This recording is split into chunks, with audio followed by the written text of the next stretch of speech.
अंगसोड तटकरे साहेब, आपल्याला कोयनेचं पाणी या माझ्या संबंध कोकणामध्ये 3 जिल्ह्यामध्ये शिल्लक हाताला पण मुंबईला पाठवा, काय अडचण नाही मला, काय मला अडचण नाही.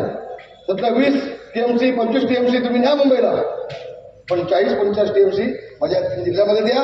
माझ्या 3 जिल्ह्यामधल्या प्रत्येक गावामध्ये प्रत्येक वाडीमध्ये हे पाणी कालव्यानं खेळलं पाहिजे आणि माझ्या कोकणामध्ये 6 म्हणता बागायती झाल्या पाहिजेत. आमच्याकडे 3 उद्योगात पिकं निघाली पाहिजेत. म्हणजे मुंबईला ठाण्याला पुण्याला गेलेली मुलं सगळी बेरोजगार माझी मुलं पुन्हा हे कोकणामध्ये आली पाहिजे. हे आमदार तुमचं पहिलं स्वप्न आहे. 50% मी काम केलेलं आहे, 50% काम तुम्ही केलं पाहिजे. आणि दुसरं काम मला माहिती आहे, मी सहज इतका मागे पुढे लागत नाही.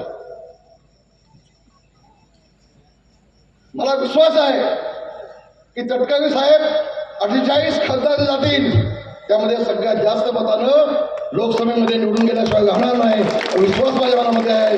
आणि बांधवांनो, तटकरे साहेब निवडून गेले तर मोदी साहेबांच्या मंत्रिमंडळामध्ये कॅबिनेट मंत्री होऊन कोकणामध्ये पुन्हा आल्याशिवाय राहणार नाही, हा देखील विश्वास माझ्या मनामध्ये आहे.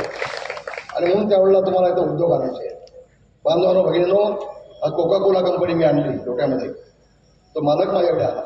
मला वाटलं कदम जी 7 साल से हम उद्धव जी के पीछे पड़े थे, 7 साल से, पण नाही, पहिला आके मिलो, कायद्याने चला, ओके, मिठाई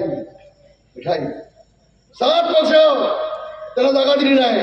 माझ्याकडे आले, मी योगीदादाला बोलून घेतला, योगीदादा त्यांना मुख्यमंत्र्याकडे घेऊन गेला, मुख्यमंत्र्यांनी उद्योगमंत्र्यांना बोलवून घेतली आणि उद्योगमंत्र्यांनी सांगितलं त्यांना ताबडतोब सगळ्यांच्या ज्या काय तुमच्या अटी शर्ती असतील, त्या काही यांना परवानगी असतील, त्यांना जागा असतील, ती देऊन टाका. मला अभिमान वाटतो माझ्या उद्योगमंत्र्याचा, उदय सामंतांचा. मी जाहीरपणे सांगतोय, जे काम 6 वर्ष 7 वर्ष उद्धव ठाकरे त्याचं पिल्लू करू शकलं नाही, ते काम माझ्या उदय सामंतांनी 40 दिवसामध्ये 75 एकर जागा दिली आणि सगळ्या परमिशन देऊन टाकल्या. पण आज जवळजवळ 6,000 गाड्या लागणार आहेत कोकवालामध्ये, 6,000 गाड्या लागतील, 5,000 लोक नोकर लागतील, 11,000 लोक नोकर लावण्याचं काम मला योगेदादा आणि उद्योगमंत्री करतोय.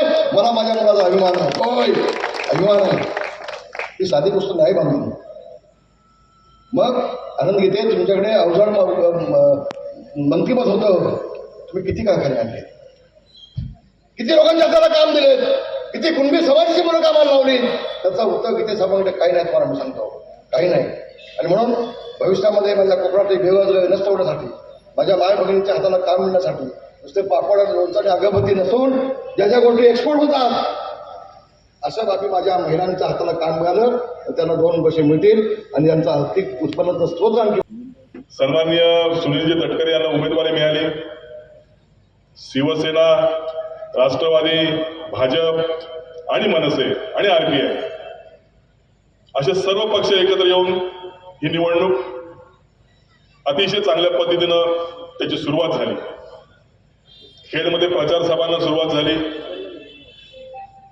खेडमध्ये मनसेचे या सभांना झेंडे दिसतात, वैभव खेडेकरांचे फोटो दिसतात.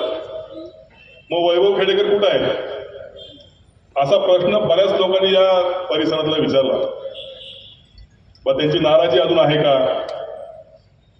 त्यांचं काय अजून म्हणणं आहे का, अशा पद्धतीच्या अनेक आपल्या खेड शहरामध्ये अनेक अफवा येतात. परंतु हे दोन्ही महायुतीचे म्हणजे रत्नागिरी सिंधुदुर्ग असेल किंवा रायगड मतदारसंघ असेल, या दोन्ही मतदारसंघामध्ये राज्याचा सरचिटणीस म्हणून त्या ठिकाणी काम पाहावं लागतं. सन्माननीय नारायणरावजी राणे यांच्या सिंधुदुर्गातल्या सभेला मनसेची सभा झाली, त्यांची प्रचार यंत्रणा सुरुवात झाली. परवा तटकरे साहेबांच्या महाडच्या सभेला गेलो आणि आज खेड शहरामध्ये सभा म्हटल्यानंतर सर्वांचे जे अफवा पसरवतात त्यांच्या तोंडाला पट्टी लावावी म्हणून मी या सभेला या ठिकाणी आलो. मनसे आणि वैभव खेडेकर यांना दिलेला शब्द खरा करतात किंवा दिलेला शब्द पाळतात, आजपर्यंत हा इतिहास आहे. आम्ही काय मिळेल किंवा आम्हाला काय पाहिजे म्हणून या राजकारणामध्ये नाही, लोकांना भरभरून द्यावं आणि समाजासाठी काहीतरी करावं या हेतून आम्ही या राजकारणामध्ये आहोत.